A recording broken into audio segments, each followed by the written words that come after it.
রোজ বিকালেই দেখছি একটু টুকটাক করে বৃষ্টি শুরু হয়ে যাচ্ছে। জানি এই সময় যারা অফিস থেকে ফেরে তাদের বেশ অসুবিধা হচ্ছে, কিন্তু ভাই তার সঙ্গে ঠান্ডাও তো হচ্ছে পরিবেশটা। আমি তো বাবু এই পরিবেশটা বেশ এনজয় করছি।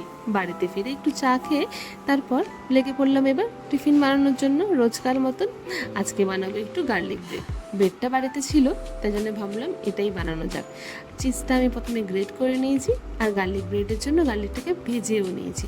আমার জানো তো ভাজতে গিয়ে একটু বেশি ভাজা হয়ে গেছে, মানে একটু পোড়া পোড়া ধরে গেছিলো। যাই হোক, ওটার সঙ্গে বাটার মিশিয়ে একটু চিজ মিশিয়ে এবার ওই যে আমার কাছে মাল্টিগ্রেন ব্রেডটা ছিল ওর উপরে স্প্রেড করে দিচ্ছি।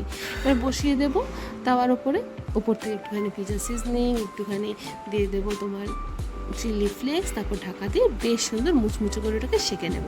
বাকিগুলো আমি সাথে সাথে রেডি করে নিচ্ছি। দেখো কতটা সুন্দর একদম রেডি হয়ে গেছে। দেখতে কিন্তু বেশ খাসা হয়েছে। টেস্টটা কেমন হয়েছে এবার হাজব্যান্ড বলবে, কিন্তু আমাদের বাড়ির নিয়ম ওই যে মেয়েকে আগে খাওয়া হবে নিজে খাওয়ার আগে। তার রিয়াকশন দেখে তো মনে হচ্ছে বেশ ভালোই হয়েছে। এবার আমার খাওয়ার পালা। ধন্যবাদ সকলকে।